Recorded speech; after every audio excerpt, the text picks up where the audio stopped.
सभी बच्चे बोल रहे हैं सर कि बिल्कुल हम अच्छे से देख पा रहे हैं और मेरा साउंड भी ओके है। ठीक है, if my sound is okay then I will start today's class without wasting the time. Okay, तो चलिए आज भी हम बहुत बढ़िया सेंटेंस सीखेंगे। बिल्कुल हम क्वेश्चन आंसर टेक्निक से अभी चलेंगे। ठीक है, अभी तक हमने 60 स्पोकन रूल किए। ठीक है, 60 स्पोकन रूल को आपने जबरदस्त यूज भी कर रहे हैं अपने डे टू डे लाइफ में, और हम चाहते हैं कि आपको क्वेश्चन भी पूछने आना चाहिए और आंसर भी देने आना चाहिए। तो बिल्कुल अभी हमारा जो क्लास चलेगा आंसर क्वेश्चन टेक्निक पर ही चलेगा, क्योंकि जब तक बच्चा को क्वेश्चन पूछने नहीं आएगा उसको आंसर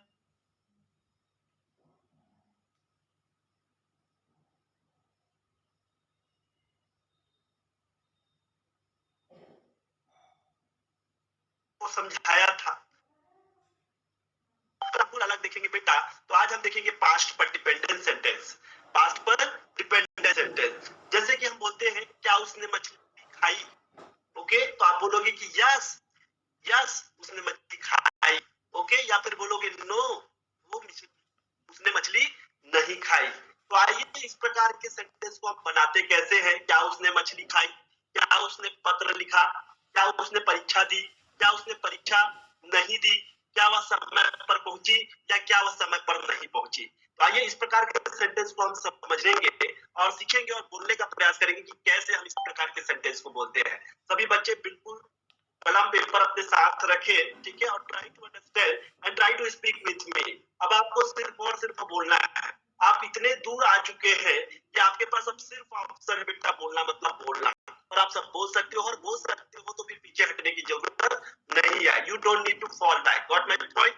ओके, चलिए तो आइए आज का जो सेंटेंस है इसका पहचान जो होगा वो वाक्य के अंत में आएगा आ, ई और ए। आ, ई, ए। ठीक है, आप इस तरह के सेंटेंस को देखेंगे। जैसे मैंने बोला कि क्या उसने मछली खाई, क्या तुमने नाश्ता किया, क्या उसने पत्र लिखा, क्या वह स्कूल गया। ठीक है, इस प्रकार का जो सेंटेंस होता है उसको हम पास्ट में लेते हैं। जब भी वाक्य के अंत आ, ई, ए से सिंपल सा फंडा होता है। पहले नंबर में हम प्रयोग ओके देन, फिर उसके बाद हम सब्जेक्ट का प्रयोग करते हैं, फिर देन वर्ब के फर्स्ट फॉर्म का प्रयोग करेंगे, फिर उसके बाद हम फोर्थ नंबर में अदर वर्ड्स का यूज करेंगे। और बिल्कुल ये चार, ठीक है, चार वर्ड के साथ ये वाला सेंटेंस हमारा बनता है। तो बिल्कुल आपको इसको बोलने का और समझने का। लास्ट में हमको क्वेश्चन मार्क लगा ये नेगेटिव रहा, इंट्रोगेटिव रहा। ठीक है, मैं दोनों साथ साथ बताते चलूंगा आप लोगों को। ओके, अब इसी का अगर बोले कि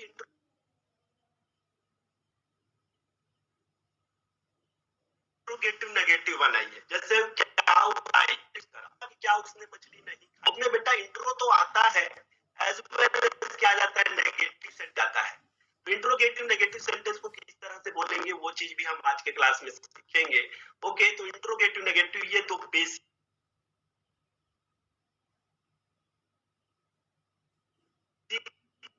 स्ट्रक्चर ऐसे होते हैं, खाली हमारे में ये है। क्या सभी बच्चों को मेरी वॉइस बोल रही है sir you are not audible? क्या देखिए चेक योर माइक। ठीक है, क्या सबको यही प्रॉब्लम हो रहा है? लोचना प्रिंस नो सर कोई प्रॉब्लम नहीं है, there is no problem sir, you can continue. क्या बात है, तो यू कैन कंटिन्यू, तो आई कैन कंटिन्यू। ओके, चलिए इसको बनाने का तरीका हम समझते हैं। इसको बनाने के लिए हम डिडंट का यूज करते हैं, डिडंट या डिडंट बोलते हैं। ओके, फिर देन वर्ब यूज क्या करेंगे, क्लियर यूज दिस स्ट्रक्चर। पर में डिडंट का यूज करेंगे जिसे हम डिडंट भी बोलते हैं। सेकंड नंबर में सब्जेक्ट का यूज करेंगे, तीसरे नंबर में वर्ब का फर्स्ट फॉर्म का यूज करेंगे, चौथे नंबर में हम अदर वर्ड्स का यूज करेंगे। तो ये दो बेसिक सेंटेंस ऐसे सेंटेंस होते हैं जो हमारे बातचीत के क्रम में दैनिक दिनचर्या में हम प्रयोग करते हैं। चलिए मैंने किसी से पूछना चाहा क्या उसने मछली खाई, क्या उसने मछली खाई। ओके, तो मैं कैसे पूछूंगा क्या उसने मछली खाई। ओके, तो आप लोग यस या फिर नो में आंसर दोगे। यस उसने मछली खाई या फिर नहीं उसने मछली नहीं खाई। ओके, तो आइए इस प्रकार के सेंटेंस को हम बनाते कैसे हैं, पहले पूछते कैसे हैं वो समझे। तो देखो बेटा क्या उसने मछली खाई सिर्फ इंट्रोगेटिव है, न कि इंट्रोगेटिव नेगेटिव। जिसको आप बताओगे किस तरीके से पहले नंबर में डिड लगाओगे। ये मैंने पहले नंबर में क्या लगा दिया, डिड लगा दिया। फिर उसके बाद सब्जेक्ट का यूज करोगे, सब्जेक्ट यहाँ पर उसने है और उसने का अंग्रेजी यहाँ पर हो जाएगा सी। ठीक है, सी का मतलब यहाँ पर उसने हो जाएगा, क्योंकि देख बेटा सी का मतलब वह, उसे, उसने भी होता है। ओके, तो यहाँ पर हम चूंकि लड़की की बात हो रही है इसलिए यहाँ पर सब्जेक्ट हम सी का प्रयोग करेंगे। फिर तीसरे नंबर में वर्ब का यूज करेंगे। वर्ब यहाँ पर खाना है और खाना के लिए हम यूज करेंगे ईट। काहे का यूज करेंगे, ईट का यूज करेंगे, तो ये ईट लगा दिया। फिर उसके बाद अदर वर्ड है, अदर वर्ड यहाँ पर मछली है और मछली के लिए हम यूज करेंगे फिश। अब इस तरह से आप क्वेश्चन प्रिपेयर हो गया और क्वेश्चन पूछ सकते हो डिड सी ईट फिश, क्या उसने मछली खाई। ओके, या फिर पूछ सकते हो डिड यू ईट फिश, क्या आपने मछली खाई। Okay, did did Radha eat fish, क्या राधा ने मछली खाई। डिड रमेश ईट फिश, क्या रमेश ने मछली खाई। ओके, क्या रमेश ने मछली खाया, तो did Ramesh eat fish. Okay, तो ये कैसे होगा, अभी बोल रहे होगे तो थोड़ा सा अटपटा फील होगा। ठीक है, क्या आप स्कूल गए, did you go to school. ठीक है, अभी थोड़ा सा अटपटा लगेगा, लेकिन जब आप प्रैक्टिस करके करके बोलोगे, इस प्रकार के हजारों सेंटेंस का जब आप प्रयोग करोगे तो वो चीज आपके लिए आसान हो जाएगा। और देखो, सफलता किसी एक रात में मिलने वाली चीज नहीं है। हम बोलते हैं कि लोग रातों रात सफल हो गया, भैया उसने रातों रात सफल इसलिए हुआ क्योंकि वो उसने सफल होने के लिए कई रात जगा होगा। तो वो कई रात जगा है, वो रात हमको दिखाई नहीं देता है।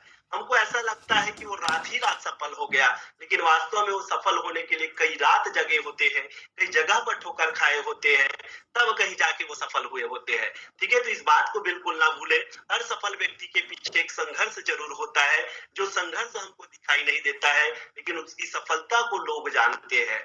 ओके, तो कहने का मतलब ये है कि आप मेहनत इतनी खामोशी से कर जाओ कि सफलता आपका शोर मचा दे और लोगों को लगे कि देखो इसने एक दिन में तो ताजमहल खड़ा कर दिया। ओके, तो चलिए आइए हम बात करते हैं। ऐसे कई प्रकार के हम सेंटेंस लेते हैं और लिखते हैं। ठीक है, चलिए एक सेंटेंस में अगर बोलना चाहूं, क्या उसने पत्र लिखा, क्या उसने पत्र लिखा, क्या उसने पत्र लिखा। बहुत बढ़िया स्ट्रक्चर है, क्या उसने पत्र लिखा। कैसे पूछोगे ये क्वेश्चन, बिल्कुल आसान है, पहले नंबर में डीड रखना है। ठीक है, नो प्रॉब्लम, पहचान आप सब जान रहे हो, आ ई ए, क्या लिखा, लास्ट में क्या रहे आ। और जब भी ऐसा सेंटेंस है आपको इसी स्ट्रक्चर का प्रयोग करना है। डिड, उसके बाद यहाँ पर उसने, उसने का अंग्रेजी के लिए हमने लगा दिया ही, क्योंकि लड़के के बारे में बात हो रही है, तो डिड ही। फिर उसके बाद वर्ब का फर्स्ट फॉर्म, वर्ब यहाँ पर लिखना है और लिखने का अंग्रेजी यहाँ पर राइट होता है, तो डिड ही राइट। फिर उसके बाद अदर वर्ड्स आता है पत्र, यहाँ पर हम यूज कर देंगे लेटर का, did he write a letter, क्या उसने पत्र लिखा। ठीक है, क्या तुमने पापा जी से बात करा। ठीक है, क्या तुमने पापा जी से बात किया, तो did you talk to father. क्या तुम स्कूल गए, did you go to school. क्या तुमने भगवान से प्रार्थना किए, क्या तुमने भगवान से प्रार्थना किए, तो did you pray to God. ठीक है, क्या तुमने खाना पकाया, तो डिड यू कुक फूड। इस तरह से आप लोगों को पूछना है और बोलना है। जब क्वेश्चन पूछोगे ना बेटा, तभी आपको बोलने का तरीका मिलेगा। ठीक है, बोलने का तरीका आपको वहीं पर होगा, आपका कॉन्फिडेंस तभी बूस्ट होगा जब आप ज्यादा से ज्यादा क्वेश्चन करोगे। ओके, चलिए अब आइए, ये तो रहा क्वेश्चन। ठीक है, हमने पूछना समझ गए कि किस तरीके से पूछा जाता है सर। ठीक है, अब हम इसका देखेंगे बेटा आंसर। आंसर कैसे देंगे, तो आंसर देने का बिल्कुल सिंपल से स्ट्रक्चर होता है। पहले नंबर में सब्जेक्ट को रखो, दूसरे नंबर में वर्ब का सेकेंड फॉर्म रखो और तीसरे नंबर में क्या करो, अदर वर्ड्स का प्रयोग करो और सामने में लगेगा यस, सामने में लगेगा यस। ये पहला तरीका है आंसर। जब हमको यस बोलना हो तो ये वाला स्ट्रक्चर फॉलो करना है, जब आपको नो बोलना हो तो आपको ये वाला स्ट्रक्चर फॉलो करना है। शुरुआत में लगाइए नो, फिर सब्जेक्ट लगाइएगा और सब्जेक्ट के बाद आपको यूज करना है डिंट का। काहे का यूज करना है, डिंट का यूज करना है। उसके बाद वर्ब का फर्स्ट फॉर्म के बाद आपको का प्रयोग करना है। ओके, तो चलिए फर्स्ट यस बोलना है तो कौन सा स्ट्रक्चर और नो बोलना है तो कौन सा स्ट्रक्चर।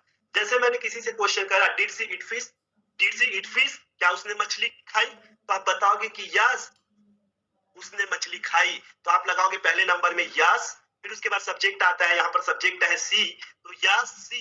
उसके बाद वर्ब का सेकेंड फॉर्म, यहाँ पर वर्ब है बेटा खाना और खाना का मतलब होता है ईट और ईट का सेकेंड फॉर्म होता है एट। क्या होता है, एट। यस सी एट फिश। ठीक है, अदर वर्ड्स क्या आ रहा है, फिश, तो ये हमने लगा दिया फीस। तो इसका आंसर हो जाएगा क्या उसने मछली खाई? Yes she ate fish. Okay, अगर आप नो में रिस्पॉन्स देना चाहते हो तो नीचे वाली स्ट्रक्चर फॉलो करना है। नहीं उसने मछली नहीं खाई, तो नहीं उसने मछली नहीं खाई, हाउ विल यू स्पीक? पहले नंबर में आप काहे का यूज करोगे? नो का यूज करोगे, ठीक है। और आंसर बिल्कुल, अगर आपको क्वेश्चन पूछा जा रहा है तो आंसर बिल्कुल फुल फॉर्म में दीजिए। शॉर्टकट में यस नो ऐसा नहीं करना है। यस नो करने में सिर्फ आप यस नो ही सीख पाते हैं, लेकिन जब आप उसका फुल मोड में आंसर देते हैं तो आप बहुत कुछ सीख पाते हैं।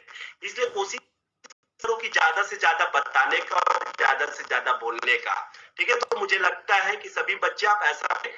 ओके, तो चलिए सब्जेक्ट यहाँ पर क्या है के लिए हमने लगा दिया सी, 2 नंबर में डिड का प्रयोग कर दिया। वर्ब यहाँ पर ईट है, ये देखो मैंने क्या लगा दिया, ईट लगा दिया।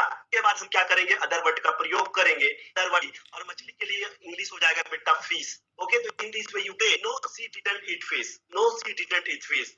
Do you did you eat fish? तो आप बोलोगे कि yes I ate fish. Okay, अगर आपको नेगेटिव आंसर देना है then you can say no I didn't eat fish. Okay, चलिए बहुत सारे बच्चे बोल रहे sir voice is not clear, ठीक है। Tell me my voice is actually not clear, my voice is not clear, tell me. Okay, बहुत सारे बच्चे तो बोल रहे हैं क्लियर है, क्लियर है तो बिल्कुल आगे करते ना, बीच में डरे। देखिए अगर आपको अकेले को प्रॉब्लम है तो आप स्ट्रॉन्ग नेटवर्क में जाइए, ठीक है। वो अपना इंटरनेट कनेक्शन चेक कर लीजिए, उसके बाद फिर मैसेज करिएगा। बार बार अगर मैसेज करते तो मैं डिस्टर्ब हो जाता हूँ। ओके, तो चलिए वैसे ही हम बोलेंगे कि क्या तुमने पत्र लिखा, तो हम पूछेंगे डिड यू राइट लेटर, तो आप बोलेंगे कि yes I did write a letter, yes I did write a letter, sorry yes I wrote a letter बोलेंगे। क्या बोलेंगे? Yes I wrote. Structure follow करना है। यस में आंसर देना है तो पहला वाला स्ट्रक्चर, नो में आंसर देना है तो दूसरा वाला स्ट्रक्चर। और मैं चाहता हूँ करेंगे हम लोग पर सेशन किसी पर बेस्ट क्वेश्चन आप पूछेंगे। ओके, क्या आज क्या आप सुबह 6 बजे उठे? ठीक है, तो डिड यू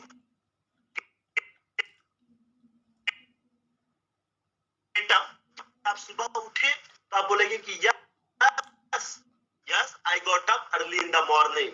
ओके, या फिर बोलो not get up early in the morning. आप बिल्कुल इस पर आंसर और क्वेश्चन करने का प्रयास आज और बोले तो मुझे खुशी होगी, ठीक है। अगर आप चाहते हो कि यादव सर खुश रहे और उसका सपना पूरा हो और तो आपको बोल के दिखाना है कुछ ऐसा, कुछ आप लोग बोलवाएंगे और जब तक बोलोगे नहीं तो काम कैसे चलेगा। चलिए इसी सेंटेंस को अगर मैं बना दूं, क्या उसने मछली नहीं खाई? क्या उसने मछली, क्या उसने मछली नहीं खाई? अब इसमें देखिएगा इंट्रोगेटिव नेगेटिव है। क्या उसने मछली नहीं खाई? तो क्या उसने मछली नहीं खाई, ओके, इसमें इंट्रोगेटिव भी, इसमें नेगेटिव सेंटेंस भी आ रहा है, ठीक है। तो आप इसको भी आसानी से बना सकते हो। Structure whatever I have given you, जो मैंने दिया है स्ट्रक्चर उस चलिए got be able to speak in English, ठीक है। Believe you can trust me, you can do it very easily. Okay, चलिए क्योंकि ये इंट्रोगेटिव नेगेटिव है इसलिए इसकी शुरुआत होगी डिडंट से। ये हमने लगा दिया डिडंट, फिर उसके बाद सब्जेक्ट आता है। सब्जेक्ट यहाँ पर उसने है और उसने चूंकि लड़की की बात हो रही है इसलिए हम सी लगा दिया, ठीक है। डिडंट सी, उसके बाद लगाएंगे वर्ब का फर्स्ट फॉर्म। वर्ब यहाँ पर खाना है और खाना का अंग्रेजी होता है ईट। डिडंट सी आओगे अदर वर्ड्स, अदर वर्ड्स यहाँ पर मछली है और मछली के लिए आप यूज करोगे फिश। ओके, तो यहाँ पर हमने लगा दिया फिश और लास्ट में लगाइए क्वेश्चन मार्क। तो didn't she eat fish, didn't you go to school, didn't you ask question, didn't you talk to your father,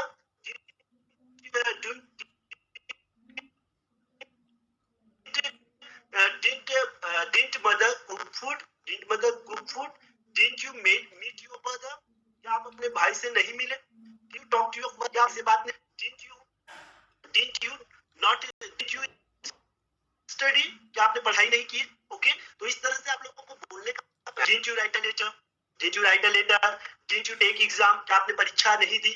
क्या आपने परीक्षा नहीं दी, ठीक है। Didn't you send a letter, क्या आपने पत्र नहीं भेजा? Didn't you send a letter? Didn't you meet to the doctor, क्या आप डॉक्टर से नहीं मिले? Didn't you marry Dhanita, didn't you Marita से शादी नहीं किया? ओके, तो इस तरह से आप क्या कर सकते हो, इंट्रोगेटिव नेगेटिव का क्वेश्चन भी आप कर सकते हो।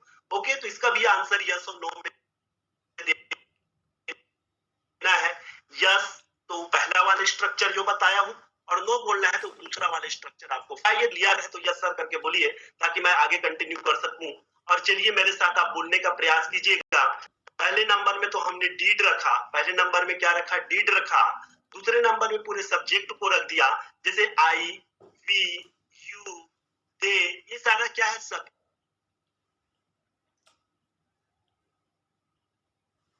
है। ओके, उसी तरीके से ही, सी, और किसी का नाम जैसे कि मैंने लिख दिया राधा,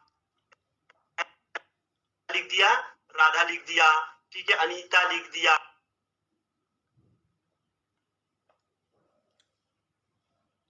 किसी का भी नाम आ सकता है।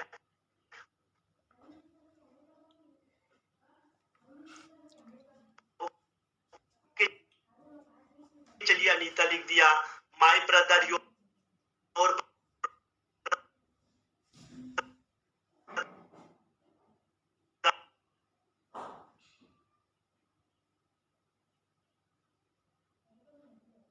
यहाँ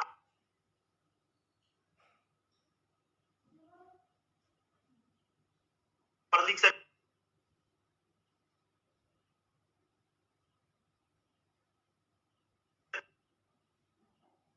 बेटा,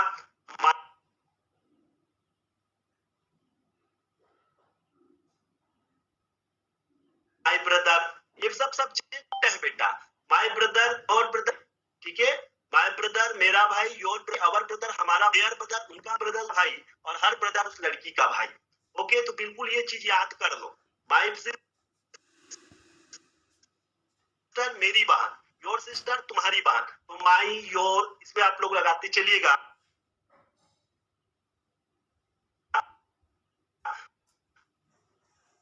और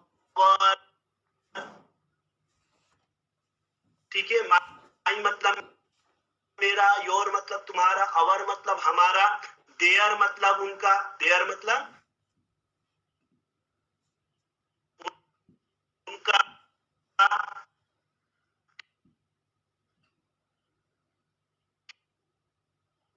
ठीक है। ही मतलब उस लड़के का, और हर मतलब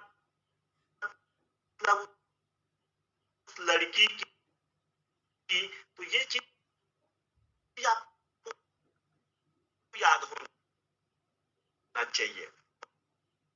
ओके, अब यहाँ पर जोड़ तो माई सिस्टर मेरी बहन, योर सिस्टर तुम्हारी बहन, अवर सिस्टर हमारी बहन, देयर सिस्टर उनकी बहन, ही सिस्टर